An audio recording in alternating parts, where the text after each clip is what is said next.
Tonight is going to be a fantastic time. We're going to be doing a spotlight with the one and only Babbie Mason. Now, we're going to be talking about a lot of different things tonight, so buckle in. It's going to be a lot of fun as we talk about where, the past, the present, and the future. And basically, we just want to welcome you and thank you for joining us. My name is Dale Borland.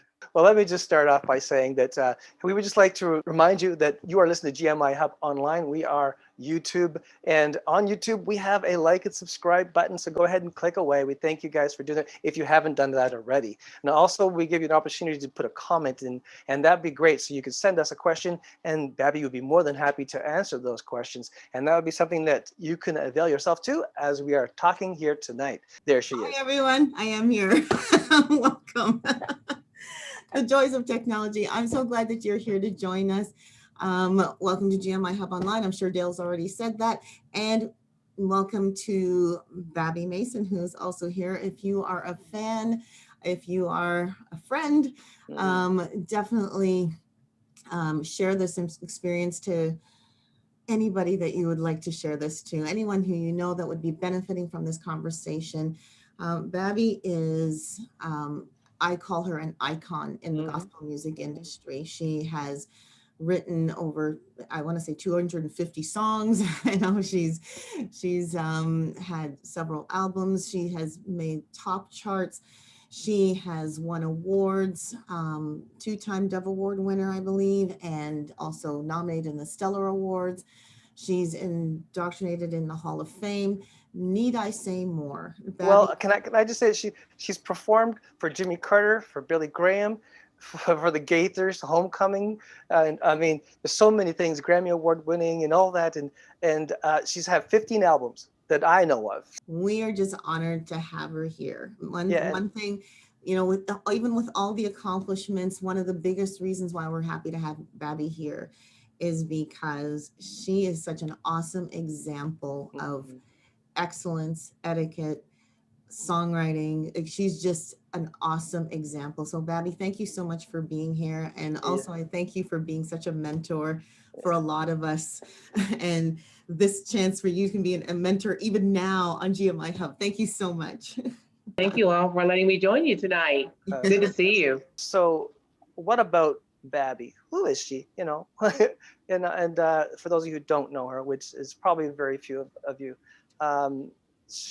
Babbie and I have a little bit in common. Not just our love for music, but we both were music teachers.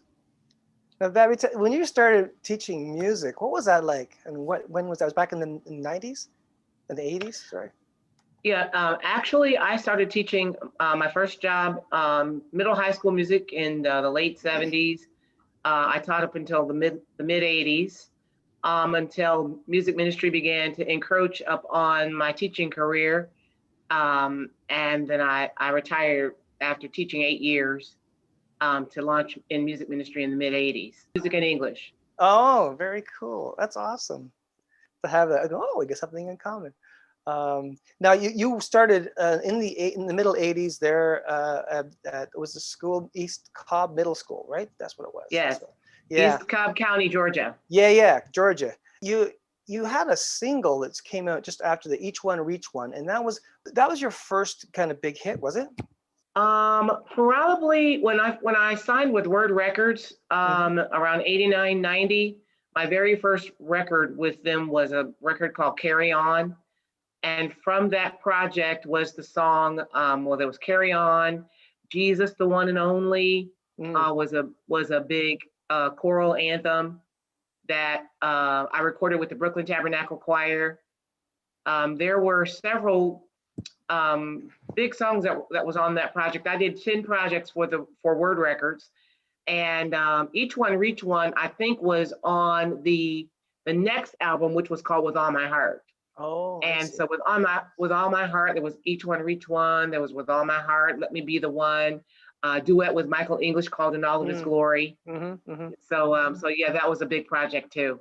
Wow, that's cool. Can you think? I'm sorry, Cheryl, for I'm bulldozing this question, but I was just thinking, before you felt like you made it, was there a time, before you became successful, what kind of like the mentorship that was happening in your life at that time? Well, right out of college, there are some wonderful relationships that you establish when you're in school. And I was really blessed to have been in a music group when I was in college. I graduated from Spring Arbor University in Spring Arbor, Michigan. Mm-hmm. And that's where I'm originally from Jackson, Michigan, not too far from Windsor, Ontario, Canada. And so I'm right in Canada's south door. So anyway, when I was in college, I established some wonderful relationships with kids that I sang with my voice instructor, Dr. Glenn Ellis, and his family, Dorothy Ellis. So I thank God that there were people in my life who spoke into my life. Mm-hmm. There was actually another lady by the name of Danny Bell Hall. She was one of the disciples who sang behind Andre Crouch. And then she stepped into her own ministry and career. If you are not familiar with the music of Danny Bell Hall, go online and check out her music. She wrote songs like Ordinary People. She was a wonderful singer-songwriter. She's in heaven with the Lord now, but she was a dynamic influence in my life. Growing up not far from Motown, I was a preacher's daughter, but the music of the 70s, really had a big impact on my life. I had this dream, to be a Motown singer and kind of depart from the music of the church that I grew up, playing and singing, because I really wanted to be a Motown singer. And, but God had another plan. But it was the music of singers and songwriters like Danny Bell Hall, Roberta Flack, Carole King, Aretha Franklin, those women singer, songwriter, piano players that really had a dynamic music impact on my life. And particularly Christian singers like Danny Bell Hall, because to me, she was the epitome of female artist, because she did all of those things. She was a singer, songwriter, piano player, but she sang for the Lord. And her music probably had the biggest impact on my life. And she became a really good friend in the latter days of her life. When I got a chance to meet her, we did a concert together, and I got a chance to meet her, and we became really good friends after that. So yeah, people like Danny Bell Hall, and of course my parents. My father was a great preacher and pastor. My mother was a wonderful singer, even though that was not her occupation or her calling. But because she was such a good singer, I got her to sing a couple of songs and record a couple of songs with me before she got, in her latter years. And my mother traveled with me some to the Women of Faith conferences and sang with me on those big, huge stages. So that was a lot of fun. I had some wonderful influences in my life, my mom, and then Christian artists like Danny Bell Hall. And you started at a very young age, from my understanding. Correct me if I'm wrong, but did you lead a choir at 10 years old? I actually got hired as a full-time piano player and choir director for my daddy's church at age 9. What? Prodigy. Yeah, at age 9. But don't be too impressed, because I could play the piano by ear. You see, in my daddy's church, they didn't read music, right? Everything was played by ear. And so I could only play in one key by ear, and that was the key of C. So, which meant they had to sing everything in the key of C, and if it was too high or too low, it was too bad. They still had to sing it in the key of C. I love it. If it's too high, it's too low, it's too bad. It's too bad. They had to sing it in the key of C. But I, as I look back on it, I see that God used those years as the formative years of ministry, to teach and train and hone not only my abilities as a musician, but my heart, to be able to serve and to be able to just give God my absolute best. I tried to model my life and my ministry after my parents. My dad was the pastor for our church there in Jackson, Michigan for 40 years. He was the founding pastor. And, after 40 years, my dad, I consider my dad all things to all people. Like the Apostle Paul says, that he would be all things to all people that he might win some. And I really do believe that was the epitome of my father's ministry existence. My dad, I watched my dad many times on his way home from church in his summer seersucker suit, stop and fix somebody's tire, or on his way home, see a guy who was drunk or homeless or whatever, and dad would pick him up and take him to get something to eat. And, that was the kind of dad, that was the kind of person and the kind of servant that my father was. So I had some wonderful parents who modeled servanthood, who modeled God's love, and who modeled what it really means, not just to be a Christian in name only, but they were really doers of the word and not just hearers only. My mom and dad, they loved like Jesus. So yeah. So anyway, that's where I kind of cut my teeth, on the piano there at my dad's church, starting at age 9, and played for my father's church for almost 20 years before getting married and moving to Georgia. Wow, that's such an encouragement to me, because if there's one thing, I have a heart for young people, for kids, and if there's ever something that both my husband and I would love to encourage, even churches, is to get kids involved in even the main service as much as possible, just because, just like you said, it's cutting their teeth and getting them to kind of get the feel of what is it like to take what I have and serve God with it, even if it's in one key, and I can only play in that key, kind of idea. I just thought that's very encouraging. So thank you for sharing that. That's awesome. Well, I think that, raising your kids up in church, the church is a very forgiving atmosphere where you can make mistakes and people still love you and encourage you. It should be that way. Absolutely. Yeah. So as I began to play the piano, even though I wasn't that great as a 9-year-old playing in the key of C with a very limited chordal vocabulary, I was extremely encouraged by the adults, and they gave me responsibility that left a lot of room for growth. And my sister, who is she's more out, she and I are like the opposites in a lot of ways. She's more administrative. She is really good at math and science and administrative skills.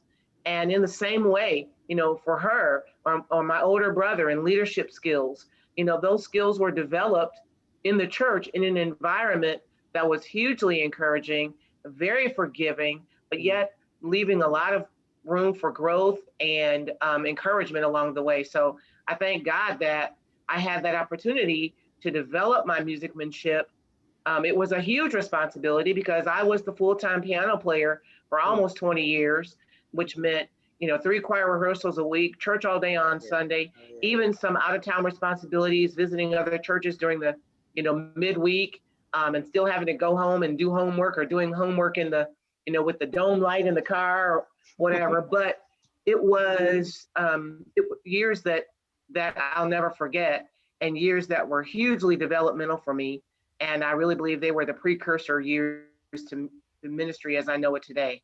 Wow. Well, let me just interject and say, for those of you who are viewing at home, thank you so much for tuning in. We have with us today Babbie Mason, and we're going through some conversations that we hope you're going to really enjoy. We got more to come, so stay tuned. But I want to let you know about our website, the GMIHub.ca. Right now, if you go on there, you'll see there's so many different things that we're doing. I wanted to invite you to look at the different things we have. We have a Hub Happening monthly email which goes out. If you give us your email, we'll send it out to you and remind you, of course, if you're an artist or a promoter or somebody who's doing an event that's coming up and you want us to tell the people that are getting our Hub Happenings, we will add that to our Hub Happenings absolutely free. Just let us know that we can do that. Give us permission and we will do that for sure. Also, other things going on the website. We've got a compilation CD which is coming up this Christmas. We did it last year, and we're doing it again this year, Christmas compilation. So if you have a song, that's set for Christmas and you want to submit it, please go on to the submission button and click away there. And there's a whole bunch of information for you.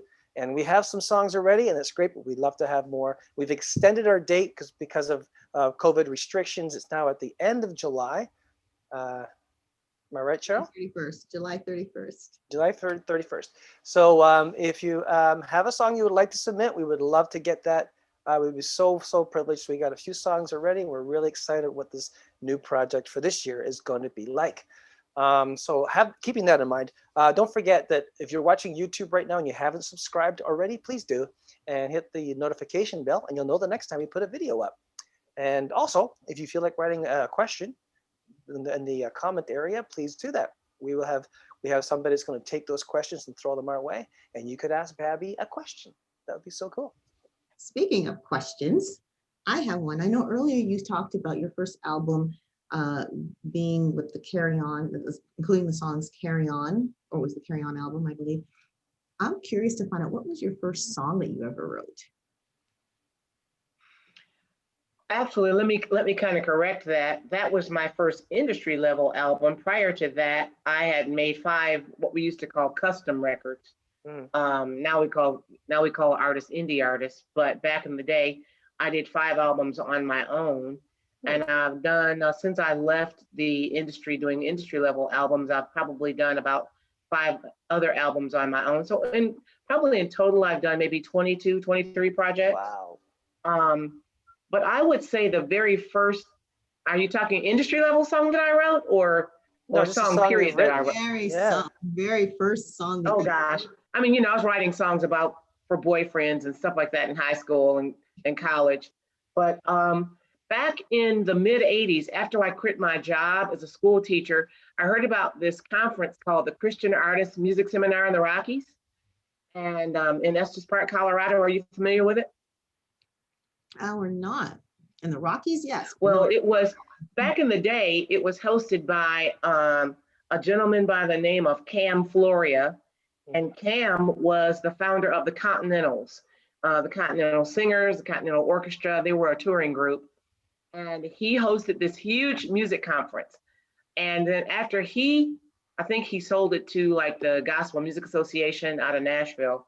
But anyway, I heard about this conference called the Christian Artists Music Seminar in the Rockies out in Colorado. And a friend of mine, Donna Douglas, who was one of my co-writing buddies, she and I and my husband went out to this conference that used to meet in the middle of the summer there in Colorado.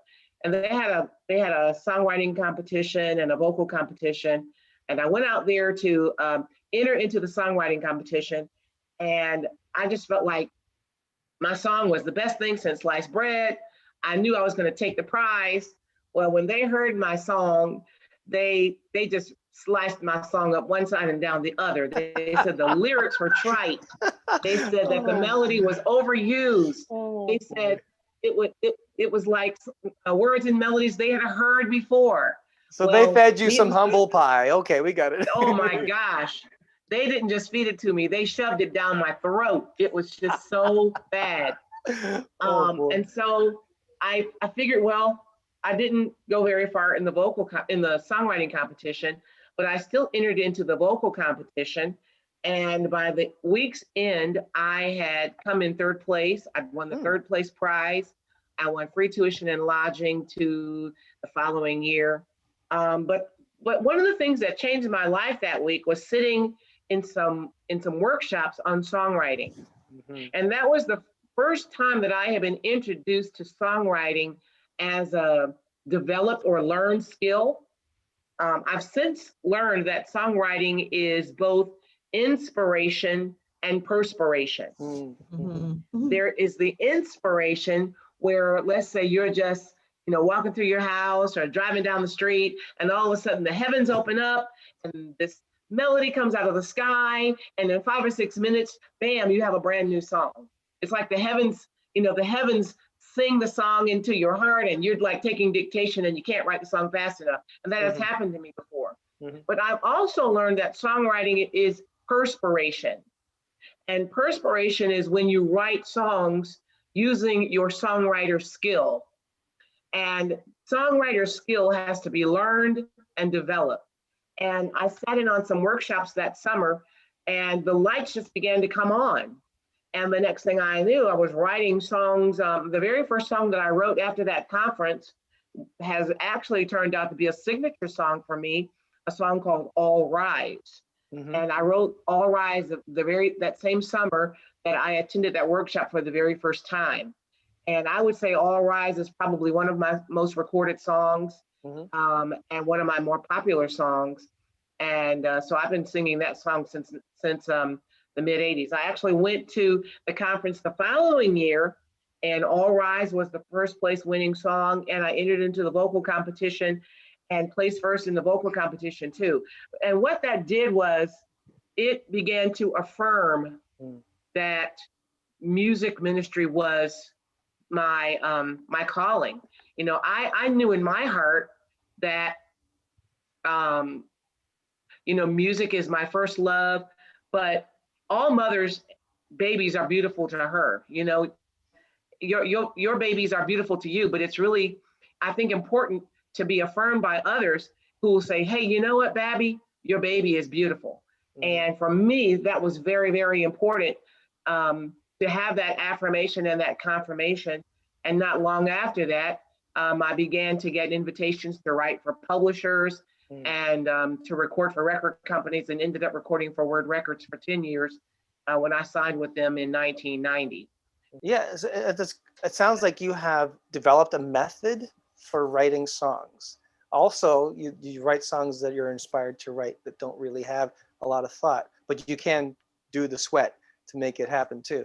So I was just thinking Most about definitely. I was thinking about a painting, like an artist, when he does a painting, he takes the time to look at the colors, the composition, steps back, look at it, get back in, and finishes it up. And then when so you've done so many different over the years, song co-writing and how do you find your methodology is? Yeah, I have a simple recipe. I teach songwriting at the college level, so I've kind of whittled it down to five. There are 5 areas that we try to cover during a semester when I'm teaching songwriting to my students, or in workshops, you know, that I host my own. I have a workshop that I call the Inner Circle, and it meets on an annual basis. And it's a 3-day, well, it used to be a 3-day workshop. Now it's 2 days, a Friday and a Saturday. And I teach and train musicians, singers, songwriters, authors to write better songs, to write better books, to become better communicators. And so I've come up with 5 main ingredients. There are many ingredients to writing a great song, but I would consider 5 main ingredients. First of all, you have to have one universal idea. If you think about the songs that you know and love, they're only written around one idea, not a plethora of ideas, not 2 or 3 ideas, but one main idea. So let's say your anniversary is coming up and you want to write a song about love. Well, that's a general idea, but you need to hone that idea down to a title. So that's the next ingredient, is you have to have a memorable title. All songs have a name. So you have to come up with a name, which we call the hook. It's that part of the song that's going to be repeated over and over again in various parts of your song. So you have to have a universal idea. You have to have a memorable title. I think the very first line of your song is really important, because the first line of your song is like the open door. It's like welcoming guests into your home. The first line of your song grabs your listener's attention and brings them into the song. So you have to have a real attention-getting opening line. And then the next ingredients come together like a threefold chord, and they all start with R, like reading, writing, and arithmetic. They all start with R, rhyme, rhythm, and repetition. Every great song that you hear, mostly, and of course these rules are meant to be bent or broken, but for the most part, all great songs have those 3 ingredients. They have a consistent rhyme scheme, they repeat rhythms, and they have repetition, like a repetitious phrase or a repetitious hook or a repetitious beat or a repetitious rhythm. So those 3 ingredients really help to increase memorability. If you repeat the hook or the title, it's going to be more likely that I'll remember it, because whatever you repeat, we remember.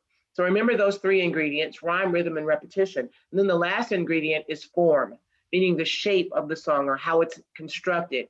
If you have a verse or a chorus or a bridge, or those main ingredients in some kind of a form that helps the memorability and the commerciality really of the song that helps your audience remember the song and go online to want to get it. So those are the ingredients: a main idea, a memorable title, a strong opening line, rhyme, rhythm, and repetition, and form. Wow, everyone just got their songs listed today. You got schooled. No, You got a mini songwriting lesson right there. that is Awesome. That's so awesome. powerful. Good stuff. Good Babbie, stuff. can you have you come back and talk about each of these points? Mm-hmm. Well, you can go to my website at babbie.com, and you can get the dates for our next Inner Circle workshop. I do have videos online, videos that are also available. So if you're interested in these songwriting videos, just let me know at babbie.com. That's my initial my official website. You can contact me from the website, or you can email me at babbie@babbie.com, or hit me up on social media. But if you watch for the Inner Circle, that's our songwriting workshop, where you can really kind of step into the waters and get your feet wet and learn a little more about songwriting. And I am in the process of writing a songwriting manual with my own developed tools, tips, and techniques for great songwriting as well. Excellent. Please let us know when that's ready. We'd love to be able to promote that for you. Yeah, for sure. Absolutely. I will. Thank you. And let me just remind everybody, thank you so much for tuning in. For those of you who are watching us, this is GMIHub online, and this is our YouTube channel, and we want to thank you for watching. If you haven't done so already, please subscribe and click that notification bell, and you'll know the next time we put a video up, and it'd be great to have you hit the like button too. We just want to let you know about our website, gmihub.ca, and on there are plenty of things we want to take a chance to look at, and we have submissions for our Christmas project coming up, and there's a link on there which you can actually upload your own song, and we'd love to have that part of our project. And we have some criteria you have to go through as well. Also, we have the Hub Happening, and Hub Happening is our monthly newsletter, which is emailed out to you. And if you want to receive that, just let us know your email, and we will certainly make sure that you get a copy. I'm just seeing if there's any questions coming from the audience. Mm-hmm. So one of the things I wanted to ask you is that I mentioned this before we went live, is that I went online and I actually posted posted a message saying, anyone who's listened to Babbie Mason, what were your favorite songs? And you've mentioned some already. Carry On, you mentioned Jesus the One and Only. I remember that with the Brooklyn Tabernacle. I remember singing that. Not that I was with Brooklyn Tabernacle, but we used their music. And there was Standing in the Gap. There's Pray On. And you talked about sometimes a song there's various inspirations for that, but yet I also saw a thread in a lot of your music.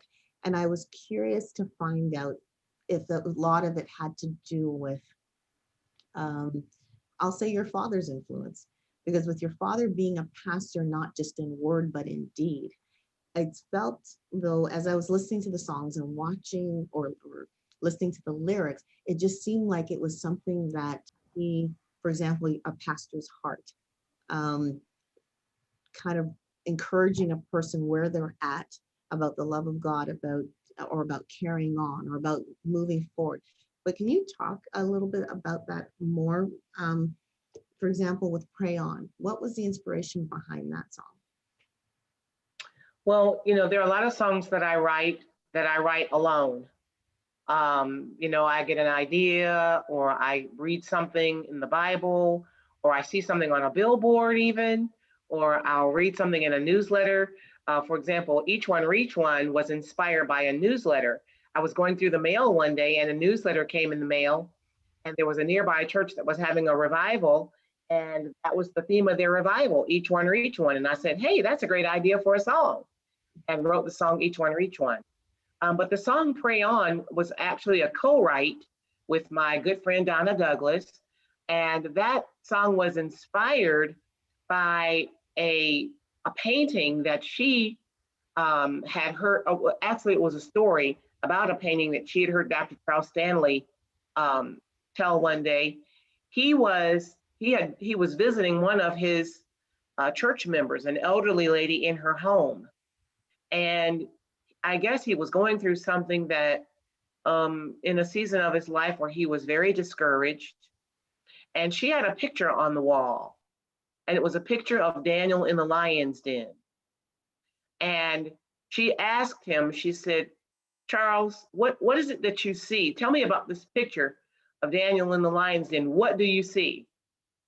And he said, well, as he looked up on the wall, he said, well, I see Daniel and I see lions. She said, look closely. What else do you see? She said to him, if you look very closely at this painting, you'll see that Daniel's eyes were not on the lions, but he was looking up into the heavens.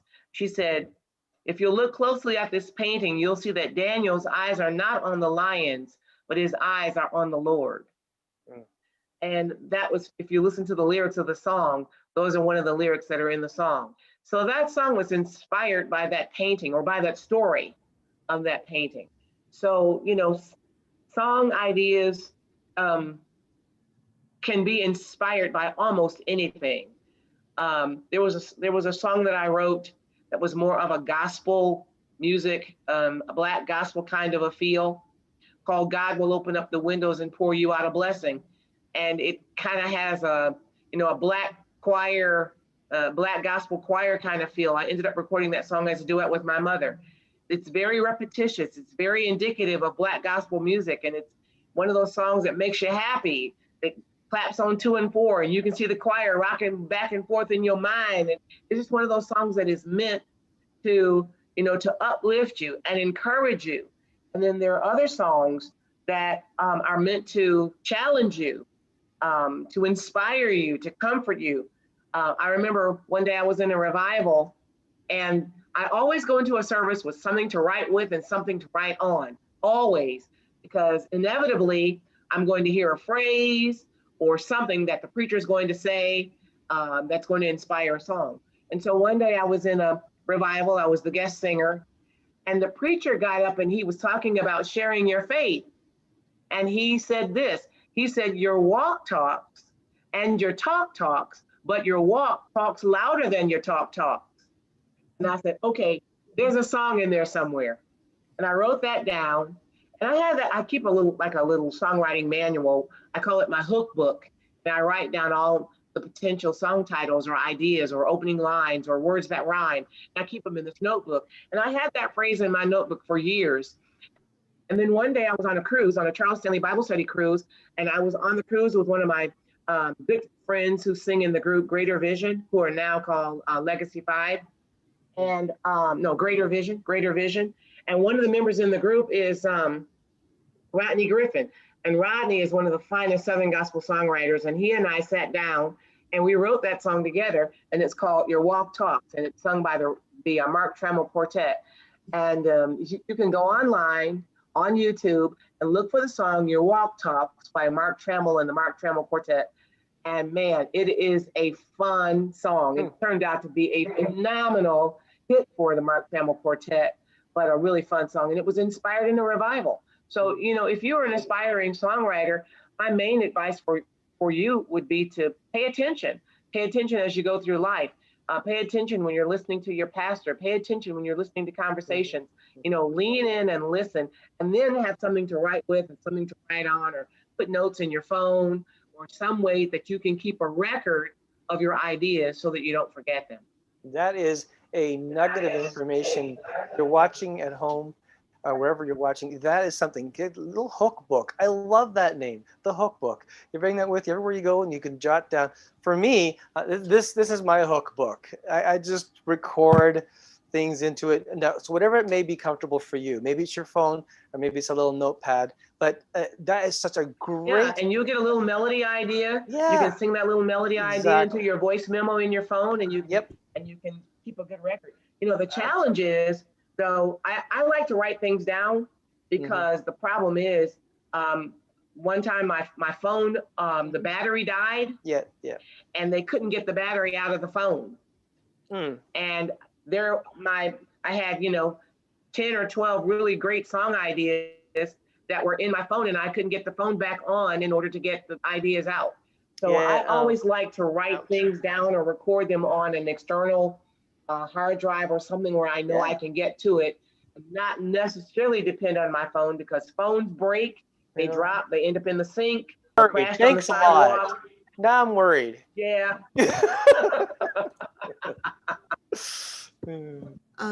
Have you ever had problems, like you have your hook book now, but when you were writing songs, have you ever had any problems with getting lyrics? And if so, what did you do to overcome that? Yeah, it's called writer's block. You know, where you're stuck. Yeah. It seems like you're maxed out of words, or you just can't find the right rhyme scheme or the right beat. And I found the best thing for me is to lay it down. Lay it down and let it rest overnight or in a couple of hours, and then come back to it. You know, I write a lot of, I've written now, I'm on my 10th book. And so I write books and I write devotionals, and writing books is a lot like writing songs. You have to have a main idea. You have to have a hook or a title. You have to have an opening line that reaches out and grabs your reader's attention. You have to have a beginning, a middle, and an end. You have to have a main theme. And so sometimes, you know, you get stuck. You run out of ideas, or you run out of ways to say something new and fresh. And so I lay it down. I let it rest overnight, and probably 9 times out of 10, mostly, possibly 100%, when I come back a little later, I have a fresh perspective, I have a fresh idea, or if I go and wash dishes or do a load of laundry, while I'm washing the dishes, an idea will come. Yeah. Or while I'm folding the towels, the idea will come. The problem with that is laundry hardly ever gets done, because I'll get halfway in folding the towels and the idea will come, and I'll say I can do the laundry later, and I'll run back to my computer. So it can be, you know, that's just the kind of the way I work. I'll do a little writing, I'll do a little laundry, I'll put on the chicken, I'll come back to the computer, and you know, that's kind of like the way I work. But everybody has their own rhythm and their own style, and that's how it works for me. Yeah, it's like I'm driving down the highway, a song comes to mind, I miss my turnoff. I know what it's like. How many times has that happened to me? That very same thing has happened to me. Oh yeah, that was my turn. Yeah. That's so cool. I'm kind of switching gears here, because I'm going to switch gears. I know we're talking about songwriting, and I know that we can kind of wheedle this into songwriting as well, but when I read your bio, in the very first sentence, it talked about excellence. And I know your songs were written with a form of excellence. I know you carry yourself with excellence, and I know you pass on that excellence to your team. Where did that all start for you? Was that all from your childhood, or was that something that developed along the way in your music career? Wow. Well, I'm honored to know that that you draw that conclusion by watching our ministry. Here's something that I think is very important to remember, is that whether you know it or not, or whether you realize it or not, people are taking notes on you. They are taking mental notes on you.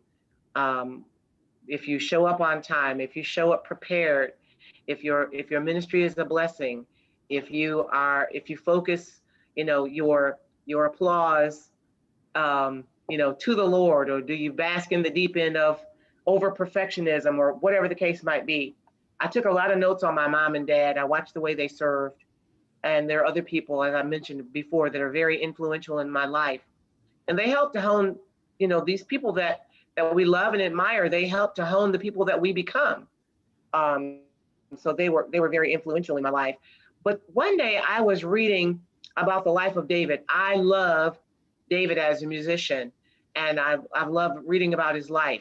And one day I was reading from the book of 1 Samuel chapter 16 about how David was called into the ministry, and how the prophet Samuel came to Jesse's house and chose David from among all of Jesse's sons. You may have read that story. Later on in the chapter, it talks about how David was called into the service of Saul. And in verse 18, it mentions some qualifications that David had. The story actually is like this. The King Saul was being tormented by evil spirits. And one of his servants said to the king, hey, listen, if we get a musician over here to play for you, maybe you'll feel better. And the king said, hey, that's a good idea. Find someone. And the servant, in essence, said, hey, I know this guy. I know this guy. And he talks about 5 qualifications that this guy, who actually was David, he talks about 5 qualifications that David actually had. And these are the qualifications that the servant said about David to the king. He says, number 1, he's a skillful musician. He's a brave man. He's a warrior. He speaks well. He's good looking, and the Lord is with him. And I thought, wow, that speaks volumes. I'll mention them again. But you can read the story in 1 Samuel chapter 16. Read the entire chapter, because the entire chapter is a model. It's really a beautiful picture of a model ministry. And the servant said this about David. David was nowhere in the room when this conversation was taking place. This is what the servant said about David, who was up there in their hills keeping watch over his father's sheep. David was doing his day job when the conversation about David took place between the servant and the king. And the servant said that David was skillful. And to me, I'm amazed that that was the very first thing that came out of the servant's mouth. In essence, he was saying, hey, this guy is a great musician. And this is, in almost 35, 36 years of ministry, we've never had a manager. We've never had a booking agent. I've always had personal assistants that work in my office and answer my phone, but I've never had an agent. I've never had a manager. I've never had anybody shaking the bushes or making phone calls, for our ministry. But by word of mouth, our ministry has been, ministering for people for almost 4 decades. And I just thank God for that kind of reputation. But the servant said, he's a skillful musician. He's a brave man, meaning he has courage. He's not a quitter. He faces challenges and he pushes through. The third thing was he's a warrior, meaning he's a fighter. He takes the tiger by the tail, in essence. And as we see in the next chapter, or a couple chapters later, is where David slays Goliath, even as a teenager.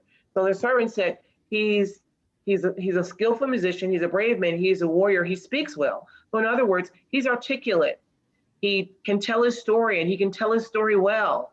The next thing that the servant said about David is that he's good looking. Now, good looking is a relative term. What looks good to you may not look so good to me. But I think what it means is he's appropriate for every situation. He's appropriate for every situation. And then it says he speaks well. He's good looking.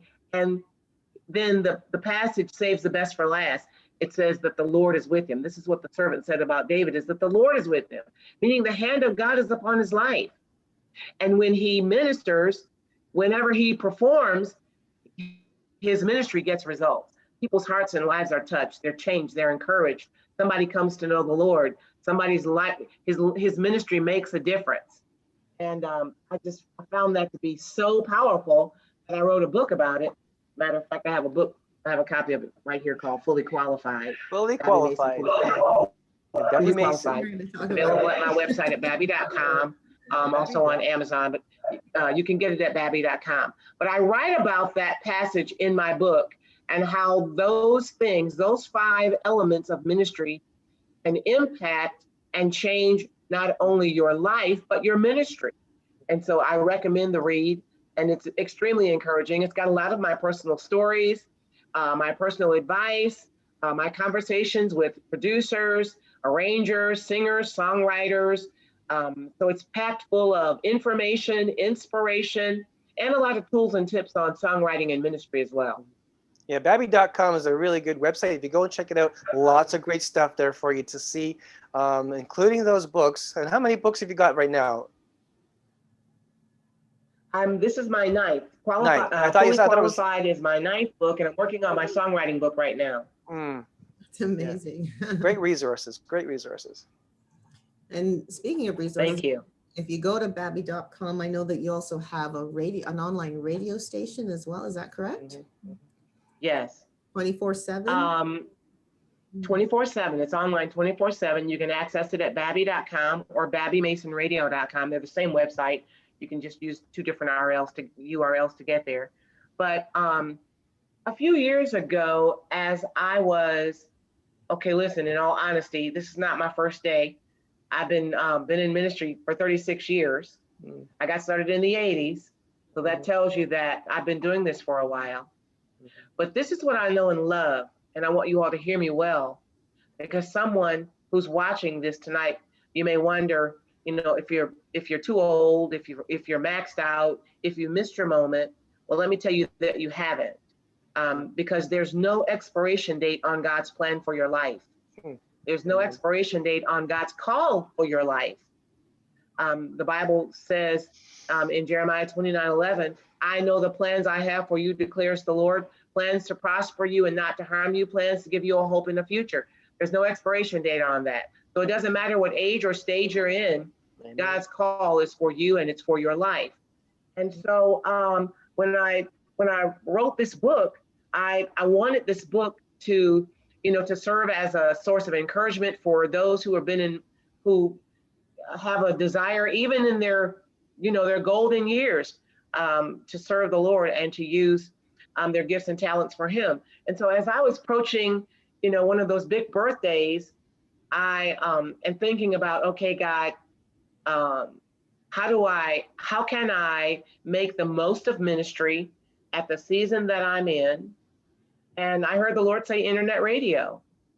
And on Babbie Mason Radio, you'll hear the complete library of Babbie Mason songs. You'll hear the stories behind the songs. You'll also hear some of my favorite ministers teaching: Charles Stanley, Tony Evans, Max Lucado, Kay Arthur. Wonderful voices in ministry are featured on the radio station. But I also celebrate and help celebrate the music and the stories of independent singers and self-published authors. And I share my platform with them to give them a place where they're celebrated. I heard somebody say, go where you're celebrated and not tolerated. And so on Babbie Mason Radio, the independent author, self-published author, the independent singer and songwriter are celebrated on Babbie Mason Radio. And you'll hear their stories on a daily basis all throughout the day. So I want to encourage you to check out Babbie Mason Radio. And if you're a singer and you write, music that's been professionally recorded, and you want to get your music on a global platform, you can go right there to babbie.com or babbiemasonradio.com and click the tab that says artists and authors, and follow the simple directions to submit your music. And we'll be happy to listen to your music and screen it for airplay. So that's how Babbie Mason Radio and why Babbie Mason Radio was created, so that I would have a place to share my legacy, but also the music of self-published, the books of self-published authors and their stories, and the music of independent authors is also a part of independent singers, is also a part of my legacy.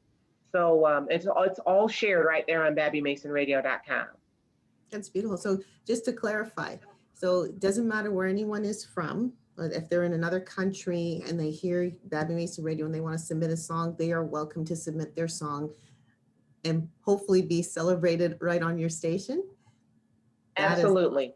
We have people that have submitted music from all over the world, from France, from Germany, from South Africa, from the Bahamas.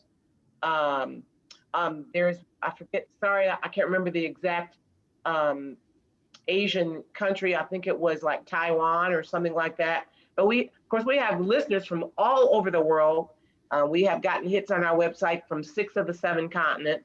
I've not gotten a hit yet from somebody down there in Antarctica, but I'm waiting on that explorer who is down there on an exploratory mission to log on. But it's such an encouraging platform with beautiful music and encouraging words 24 hours a day. Now, another legacy that you also have is your two sons. They're also musicians themselves. So that's Yes. amazing. And your husband, Charles, I believe. That's He so. is, Charles he plays the radio really well. Charles has worked, behind the scenes for many years. He calls himself the ministry pack mule because he sets up, tears down, loads, unloads, and does, a lot of the heavy lifting. And our two sons are extremely talented musicians. Our youngest son, Chaz, lives in LA. He's a singer and songwriter and a wonderful producer, has a beautiful voice. Our oldest son, Jerry, is an audio engineer and runs a studio and production. And so they're very gifted and talented in their individual ways. I'm glad you brought that up. I know, Babbie, I said this before we went on, but my husband will appreciate this. I'm so glad to know that your son is in the tech industry, as my husband was. And as I mentioned before we went online, one of the reasons that we even admire you, if I can say that, yes, you have great music, but we love the fact that, I guess, the impact that you've had even on people behind the scenes at your concerts and so forth. The one time you were here in Canada for, I want to say, a Women Who Win concert, or not concert, conference. And my husband so happened to be on the tech team, and you had one of your team members go around and actually ask all the tech team members one by one, what would you like in your coffee? Not if you want a coffee, what do you want in your coffee? And, Wow. The tech team, at that given point in time, they were working hard. They're doing what they do behind the scenes, and often they are taken for granted. But your ministry was one of the first that my husband encountered anyway, that showed differently. And again, that's it's a thank you on his behalf. And two, is that something that did that just start when you started touring? Is that something that you started because your son now is in tech? I mean, how did that come about? Well, we just live in the moment, and it's not that we are, so overly intentional. We just want to treat people well, and we just want to show people that we care. And, as I said earlier, that my son is an audio engineer, and I've worked with a lot of audio engineers. As a matter of fact, pretty much every concert that I do, I'm working with a new audio engineer. And because, this is what we do. We go from church to church or conference to conference, and you're working with the audio engineer in that church. And I have seen, audio engineers running from the soundboard to the platform, from the soundboard to the platform, moving this and turning this monitor and getting out the feedback and moving the piano and whatever it takes, to get the sound the way it should be for the event. And I have seen them sweat bullets and work so hard and do all the heavy lifting. And then my son is an audio engineer. And so I wanted him to know that, look, you're appreciated. And because what you do is going to help me do what I do. So it was just my way of saying thank you. And that's awesome. It was well received, and it's still, my husband still says thank you today. I'm glad to know it. You see, that's so important because, when you are working with people, you're planting seeds that will one day bear some kind of fruit. And so I'm glad to know that bore some good fruit. It poured some good fruit. Trust me, it did. We have some questions from the audience that I'd like to bring up. I'm just seeing them pop up now, but quoting this, Babbie, you said you have had notes in your hook book for years. So glad you said that, because I have had a lot of hooks. Question, do you feel compelled to finish the song or collaborate? Okay. Like I said, I will write down every song, every idea or title that goes in that hook book may or may not end up as a song. A lot of it is the exercise. It's the exercise of just commanding the inspiration or capturing the inspiration. And some of those phrases or words that rhyme will go in that hook book, and they may or may not be used, or they may or may not be used for years. A case in point, I had, I don't know where I heard this phrase from. The phrase was, we're not here to see through each other, but to see each other through. I wrote that down in my hook book, years ago. And probably maybe 5 or 6 years later, I was in a co-writing session and I was writing the song, A World of Difference. Maybe some of you all remember the song. We can make a world of difference. With the love of God, we can change the world. Well, in the middle of that second verse, you'll find that phrase, we're not here to see through each other, but to see each other through. And that phrase was actually in my hook book that I used to take to all of my songwriting sessions and filed through it looking for lines that I'd captured years prior to that. But you never know, when you keep a record like that, you never know when that phrase is going to pop up, when it's going to be used. But it's just a matter of staying in that practice of collecting ideas, collecting titles, collecting words that rhyme, and putting them in some kind of a format that you can refer to as often as you need it, because you never know when something that you wrote down days ago or last week or 2 weeks ago or maybe a year ago would be fodder or just be just the right line that you'll need for a book or for a devotional or for a song. And so it's always a good practice to write things down. And what it does, it becomes your own reference book, your own encyclopedia of ideas that you can refer to whenever you need it. That's great advice. Yeah, it's fantastic advice. I love that. That is awesome.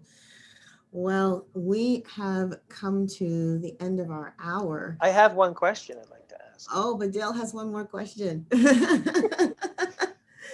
Okay. Okay, go for it. Go for it, Dale. Go. Babbie, if you had 3 points that you wanted to say to people listening at home, just 3 things. And now we're talking about aspiring artists potentially, but there could be other people. But if there's 3 things, we're talking about not just music, but the whole dedication of their ministry. What's 3 words of advice? Well, the first thing I would say to you is to celebrate your uniqueness. And then sometimes that's a little scary, to be different. But when you are different, it causes you to stand out. And sometimes we don't want to be different. We want to blend in. But God made you different for a reason. And so and He's given you gifts and talents for a reason. He has given you gifts and talents that you can use to make Him look good here in the earth. And like, for example, we're all communicators. All three of us, like to sit in front of microphones and talk to people. This is what we do. But you have your own individual personality, your own unique spin on an idea. The way you communicate is unique to you. And so we may look to people who inspire us, and that's so important. But at the end of the day, let me encourage you to be yourself. Be yourself, because everyone else is taken. All right? Just do you. Be yourself. Everyone else is taken. And here's the second thing is God created you not to blend in, but to stand out. And I remember when I first started singing, back and just trying to find my own unique style. God gave me a unique voice, as a Black girl from near Detroit, and who grew up in a Black gospel, Black Baptist family where there was a lot of soul stirring, heart wrenching preaching and gut wrenching kind of singing. But God didn't give me that kind of voice.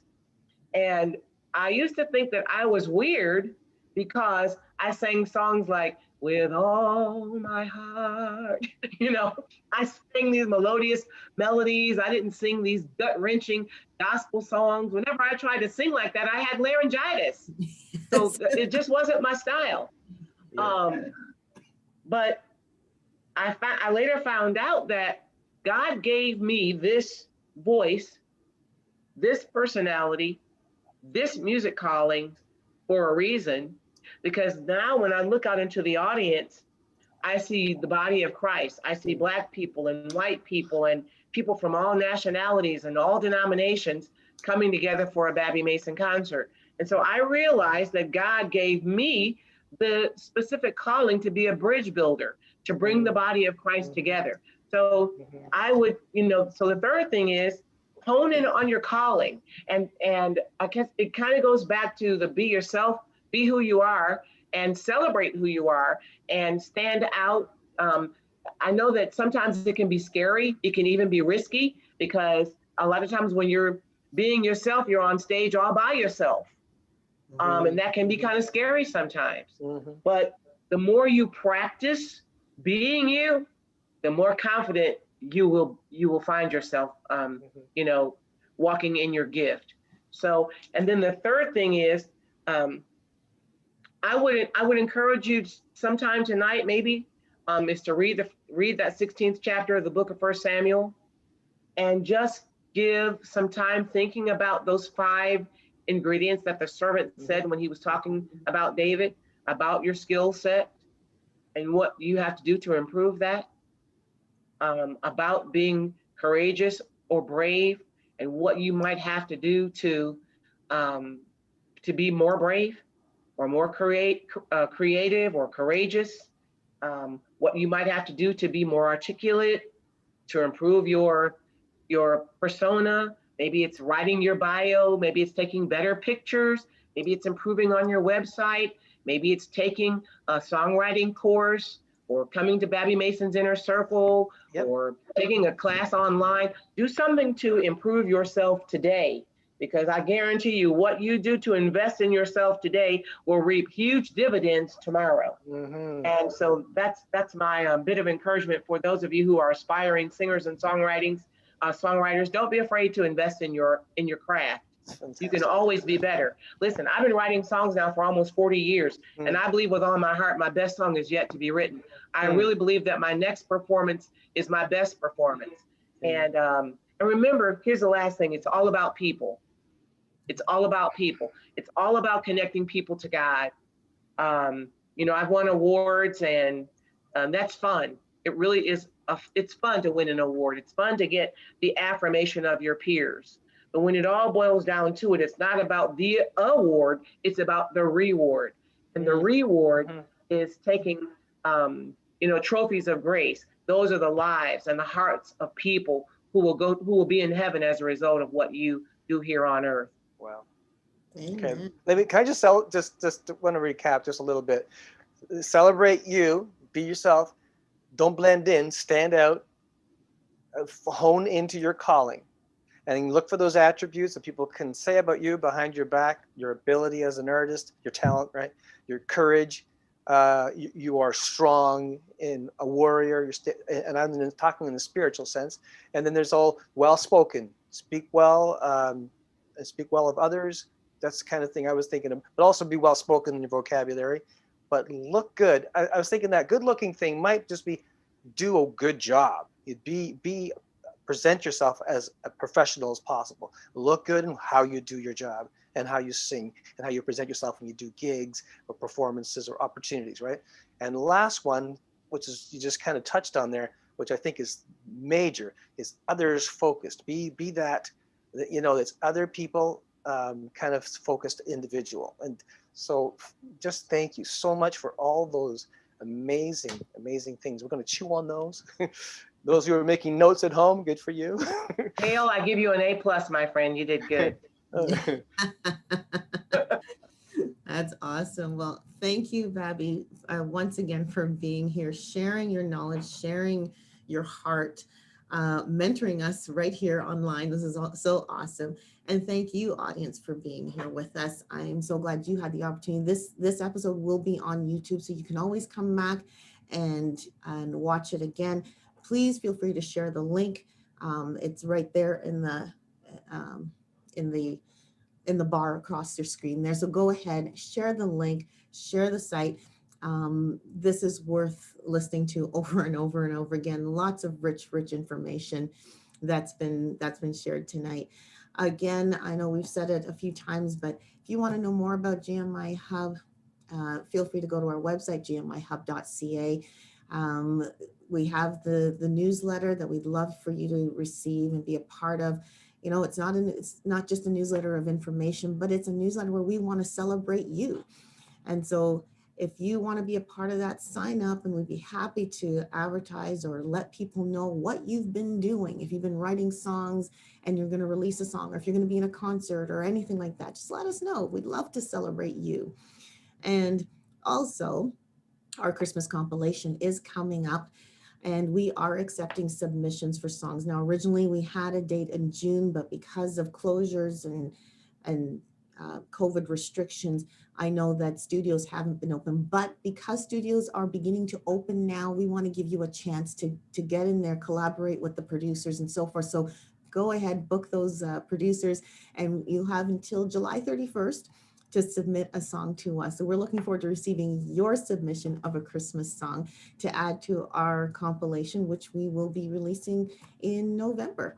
So we look forward to that. And what else can we say? You know, we look forward, I mean, with the summer weather coming on, I know that you're going to want to go outside and enjoy some summer weather, but feel free to come back, visit us here on the YouTube channel, watch our episodes, and look forward to our next live episode coming up. So with that, I want you all to have a great week, and I want you to remember that GMIHub is here to encourage unity, community, mentorship, and talent growth. Thanks so much. See you next time. God bless you.